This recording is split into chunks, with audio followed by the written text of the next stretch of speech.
अस्सलाम वालेकुम। आज फिर एक क्वेश्चन आपके सामने है। टॉपिक है death of partner. Same basis जो कि मैंने लास्ट टाइम पे एक क्वेश्चन कराया था, सिर्फ एग्जीक्यूटर का पार्टनर अकाउंट बनाया गया था। उसी तरह से ये वाला क्वेश्चन भी दिया है जिसमें सिर्फ एग्जीक्यूटर का अकाउंट बनाया है, बाकी 2 वर्किंग नोट करनी पड़ेगी। क्वेश्चन कुछ इस तरह से दिया है, the balance sheet of Mohan, Subhash and Bobby as on 31 December 11 was as under. Balance sheet Mohan, Subhash, Bobby 3 partner की दी गई है। बैलेंस शीट में कहा गया capital account of Mohan, Subhash and Bobby, creditors and then reserve fund. Asset side दिया है investment, building, debtors, stock and cash. ठीक है, नॉर्मली पूरा बैलेंस शीट दिया है। अब बैलेंस शीट के बाद में दिया है बाबी डाइड ऑन 1 जुलाई 2012। ठीक है, अब यहाँ इस क्वेश्चन में ध्यान देने वाली बात यह है, सबसे पहले year ending is not 31 March, it is different 31 दिसंबर। 31 दिसंबर पे ईयर एंड हुआ था, बैलेंस शीट बनाई गई थी और अब पार्टनर की डेथ हो रही है 1 जुलाई को। तो जनवरी से लेके जून तक पार्टनरशिप फर्म में वो पार्टनर ने काम किया है, दैट कम्स टू 6 मंथ। तो शेयर ऑफ प्रॉफिट जो हमको देना पड़ेगा प्रॉफिट लॉस सस्पेंस में, वो 6 महीने का देना होगा। ठीक है, जनवरी, फरवरी, मार्च, अप्रैल, मई, जून। 1 जुलाई को डेथ हुई तो जुलाई काउंट नहीं होगा, जून तक 6 महीने का कैलकुलेशन होता है। And the partnership deed provided that in event of death of partner the executive will be entitled to be paid out. क्या पे करने का है, कहा गया है capital to the credit at the date of last balance sheet. सबसे पहली चीज पे करना है वो है कैपिटल अमाउंट। सेकंड दिया है profit sharing ratio of Mohan, Subhash and Bobby was 2:1 respectively. Ratio profit sharing ratio दिया 2/4, 1/4 एंड 1/4। सेकंड पॉइंट है reserve of proportion of reserve, reserve देना है, रिजर्व का प्रोपोर्शन देना है जो बैलेंस शीट में है। Proportion of goodwill to be calculate twice the average profit of last 3 years. Last के 3 ईयर्स का एवरेज निकालो, गुडविल 2 ईयर के हिसाब से कैलकुलेट होगी और उसका प्रोपोर्शन, उसका हिस्सा देना पड़ेगा पार्टनर को। His proportion of profit to the date of death based on the average of the last 3 years plus 20%। Average profit पिछले 3 साल का निकालने के बाद में 20% एडअप किया जाए, तब उसको प्रॉफिट लॉस सस्पेंस देना होगा। फिर दिए the profit of last 3 years 18,000, 18,000, 16,500। पिछले 3 साल का प्रॉफिट दिया हुआ है 18,000, 18,000 और 16,500। नेक्स्ट दिए Bobby has withdrawn 6,000 till the date of death. Bobby partner ने 6,000 रुपये विड्रॉ किया है डेथ होने के टाइम तक, दिस इज ड्रॉइंग।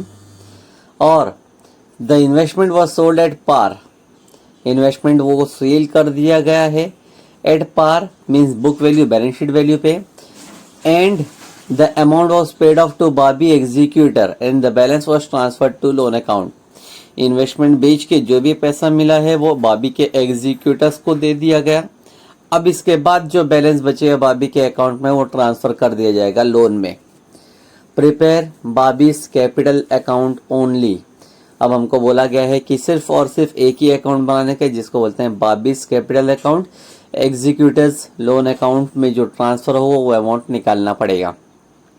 तो हम लोग सॉल्यूशन करने के लिए फॉर्मेट बनाते हैं, लेकिन सिर्फ एक एग्जीक्यूटर का कैपिटल अकाउंट और वर्किंग नोट करने के लिए एक बनेगा गुडविल, कैलकुलेशन ऑफ गुडविल, और दूसरा बनेगा प्रॉफिट के लिए जो है profit and loss suspense. Format उसके हिसाब से तैयार कर लेते हैं। स्टार्ट करते हैं सॉल्यूशन करना। तो सबसे पहले जैसे मैंने आप लोग को बताया था, सिर्फ कैपिटल अकाउंट बनेगा और वर्किंग नोट बनेंगे। स्टार्ट कर देते हैं। बैलेंस शीट में जो इंफॉर्मेशन है वो बाद में पोस्टिंग करेंगे, फिलहाल पहले एडजस्टमेंट से स्टार्ट करते हैं। पहला एडजस्टमेंट कहा गया था capital to the credit of the date of last balance sheet, यानी कैपिटल अमाउंट हम लोग को देना है। कैपिटल अमाउंट चेक करेंगे, बैलेंस शीट में अमाउंट है 15,000, वो कैपिटल को ट्रांसफर किया जाएगा बैलेंस शीट में। Credit side by balance brought down, amount लिखेंगे 15,000। उसके बाद उसी सेंटेंस में रेशो दिया है, profit sharing ratio of Mohan, Subhash and Bobby were 2:1:1 respectively. तीनों का रेशो है 2:1:1, 2/4, 1/4, 1/4। ये हम लोग को काम आएगा प्रॉफिट शेयर कैलकुलेट करने के लिए, गुडविल का शेयर कैलकुलेट करने के लिए, एवरेज प्रॉफिट के लिए, सब जगह पर। सेकेंड ये प्रोपोर्शन ऑफ रिजर्व, रिजर्व का रेशो देना है। तो बैलेंस शीट में देखते हैं, रिजर्व का नाम दिया रिजर्व फंड के नाम पे, लिखेंगे बाय रिजर्व फंड, और अमाउंट जो के ब्रैकेट में कैलकुलेशन करके मैं बताता हूं। टोटल अमाउंट है 16,000 multiply by 1 divide by 4। Calculation पूरा करेंगे, 16,000 इंटू 1 16,000 होता है, डिवाइड बाय 4 करें तो आंसर आएगा 4,000। उसके बाद में तीसरा था proportion of goodwill to be calculate twice the average profit of the last 3 years. Last 3 years का एवरेज निकाल के गुडविल कैलकुलेट करना है, 2 ईयर परचेस, और उसका शेयर देना है।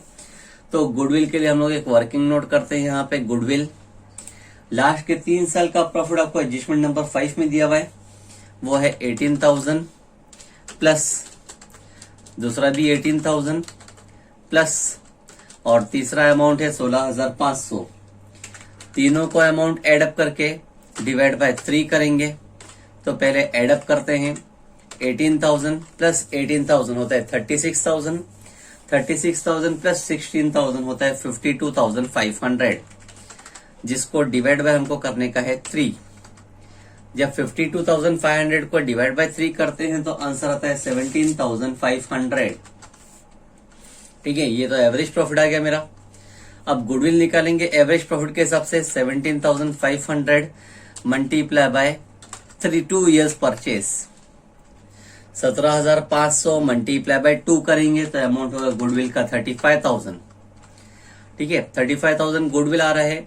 अब हम लोग को बाबी का शेयर निकालना है, तो बाबी का शेयर के लिए यहाँ पे वर्किंग नोट कर लेता हूं। गुडविल 35,000 आया था, मल्टीप्लाई बाय 1 डिवाइड बाय 4 किया जाएगा। 35,000 मल्टीप्लाई बाय 1 35,000 ही होता है, डिवाइड बाय 4 किया जाए तो आएगा 8,750। सिर्फ बाबी का अमाउंट आ रहा है 8,750। यही अमाउंट हम लोग बाबी के अकाउंट में लिखेंगे बाय गुडविल, और अमाउंट लिखेंगे 8,750। गुडविल का वर्किंग नोट हो गया। नेक्स्ट कहा गया था, his proportion of profit to the date of death based on the average profit of the last 3 years plus 20%। Proportion of profit up to the date of death यानी profit of suspense यहाँ पे calculate किया जाता है। तो average profit हमको last के 3 years का कहा गया है, लेकिन प्लस 20%। तो एवरेज प्रॉफिट जो मैंने पहले गुडविल कैलकुलेट करने के टाइम पे लिया हूं, वही अमाउंट आएगा 3 ईयर्स का average. 18 plus 18 plus 16,500 divide by 3, total 17,500 तो आ ही रहा था, लेकिन इसमें ही 20% एडअप कर देना है। जब एडअप कर देंगे उसके बाद का जो आंसर आएगा उसके ऊपर प्रॉफिट हम लोग को कैलकुलेट करना है। ठीक है, तो कैलकुलेशन करने का तरीका यहाँ पे लिख देता हूं, 17,500 प्लस 20%, लेकिन 20% किस चीज का, तो एवरेज का ही है वो, 20% ऑफ 17,500। आगे मल्टीप्लाई बाय शेयर किया जाता है, तो शेयर उसका था 1/4। आगे मंथ्स देखना है तो मल्टीप्लाई बाय 6 है, 6 महीने के लिए पार्टनरशिप फर्म में काम किया था, आउट ऑफ 12 मंथ्स। तो देखते हैं, एवरेज था 17,500 प्लस हमको करना है 20% ऑफ 17,500, इतना इंक्रीमेंट करने का है। 17,500 का 10% होता है 1,750, लेकिन 20% जब निकालेंगे वो तो हो जाएगा 3,500। ठीक है, मल्टीप्लाई बाय आगे करना होगा 1 डिवाइड बाय 4, और आगे रेशियो है multiply by 6 divide by 12। Calculate करते हैं, 17,500 प्लस 3,500, ये कैलकुलेशन हो जाता है 21,000। 21,000 multiply by 1 divide by 4 multiply by 6 divide by 12। ठीक है, 21,000 मल्टीप्लाई बाय 1 डिवाइड बाय 4 जब करते हैं तो 5250 आता है, मल्टीप्लाई बाय 1 डिवाइड बाय 4 1/4, 21,000 का 1/4 5,500 आएगा। 5,500 का भी हम लोग को निकालने का है, वो है आधा। ठीक है, तो कैलकुलेशन ध्यान से करें। 21,000 इंटू 6/12 मीन्स हाफ। 21,000 का आधा 10,500, 10,500 का 1/4 10,500, 1/4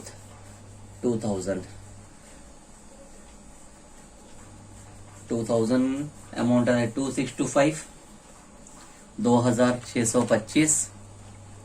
तो ये प्रॉफिट ऑफ सस्पेंस को हम लोग सॉल्यूशन में लिखेंगे by profit and loss suspense, और अमाउंट लिखा जाएगा 2,625।